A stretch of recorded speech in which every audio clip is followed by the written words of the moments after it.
My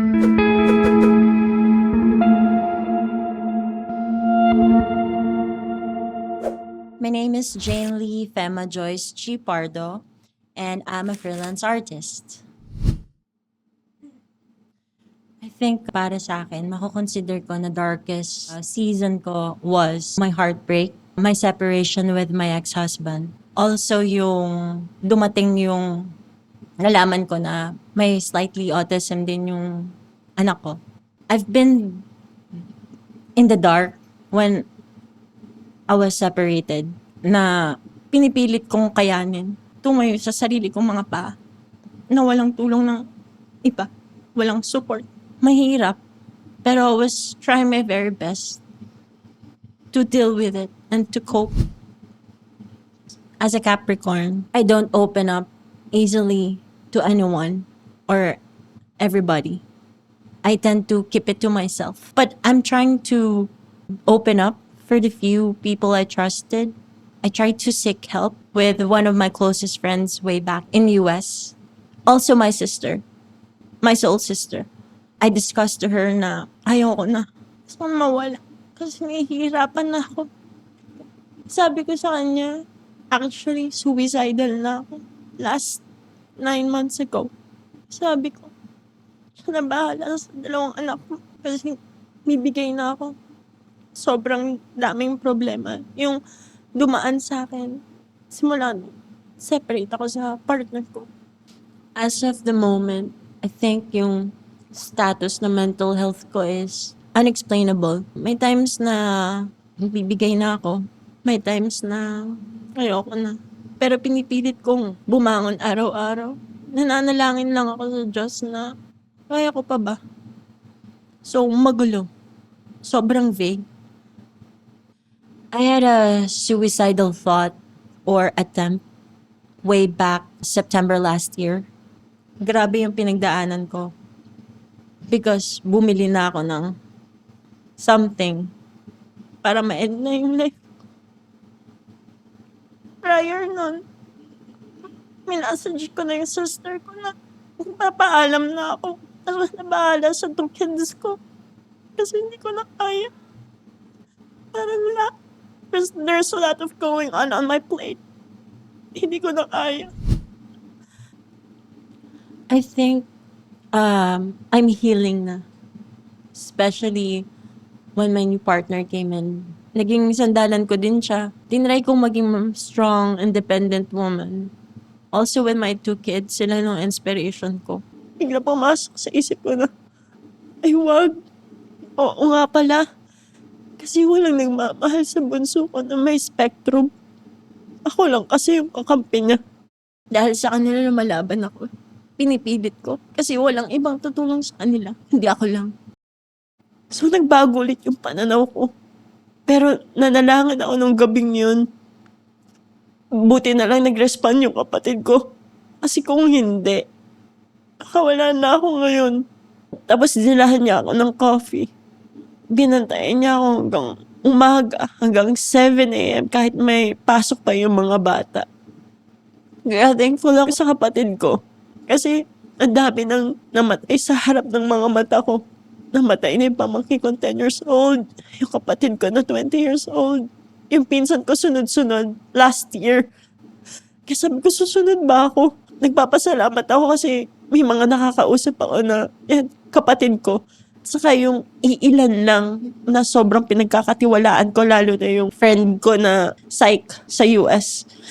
Binigyan niya ako ng ebook guide on how to save myself. Salamat sa mga taong walang sawang nakikinig sa mga rants ko. Luckily, merong few trusted people na I know na tinutulungan ako. Hindi sila showy. Private lang din. But I really thank my friends who always checking on me. Every time na nagme-mental breakdown ako out of nowhere. Like I discussed earlier, I keep myself busy by doing a lot of things. I was on a call center setup before. I tried to choose yung happiness ko. Tinatry ko kung saan ba ako, ano ba yung path ko. So I started freelancing as a dubber, nagko-host ako ng gigs, nag-extra ako sa mga shows, advertisements, infomercial, and I'm doing a lot of activities with my kids, malling, ganyan, listening to music. That's one of my passion, and watching movies. So, yun yung mga pinagkakaabalahan ko sa ngayon. Kaya, nalihis yung madilim na landas ko to itong nangyayari sa akin ngayon. I was seeking some advice kung kaya ba ng HMO ko that time. Meron pero may bayad. Until one of my friend stumbled on my post. She messaged me. She was a psych in US. She gave me this ebook link on the guide, on music, on how can I cope. Like, dun sa mga movies na napapanood ko, parang iba yung tinik na mawawala sa'yo kapag nag-seek ka ng professional help. Aside sa mga local lang na mga friends mo na wala pa namang idea, I would highly recommend talaga to seek help. Sa mga tao na nagsasabi na ang Generation Z ngayon ay mahina, it's really pros and cons. First off, ang Generation Z ngayon ay strong. I wouldn't say na mahina sila. Because first off, maraming Generation Z ngayon or kabataan na magaling sa lahat ng talents because, yun nga, because of technology. Magaling sumayaw, magaling sa lahat ng bagay, magaling sa thesis. Rich kasi nila lahat eh. Unlike nung generation namin. I disagree with the people who say younger generation is weak. Because also my kid, she has a strong personality. She's very smart. So, I disagree with the people who said that.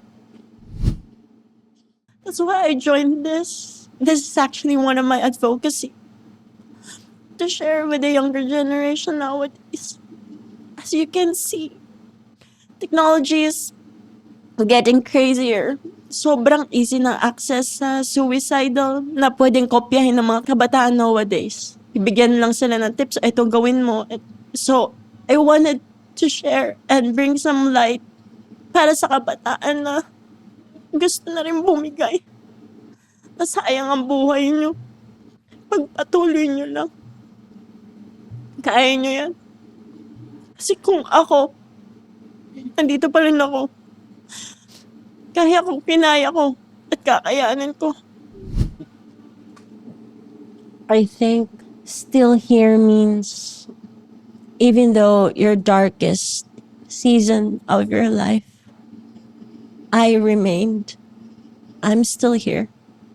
Continue with growth, with healing, and with different coping mechanism. I know that you've been facing or dealing with a lot of problems, the Gen Z nowadays. But I know you can do it. Laban lang. I wanted to be an advocate for the younger generation, and I wanted to be heard na kung ano man yung pinagdadaanan nyo. You deserve to be heard and seek assistance or help. Don't give up. Sayang ang buhay nyo. Sana makarating yun sa maraming generation ngayon. So, kung kaya ko, kaya nyo din. Manalangin lang kayo araw-araw. Seek help with a professional.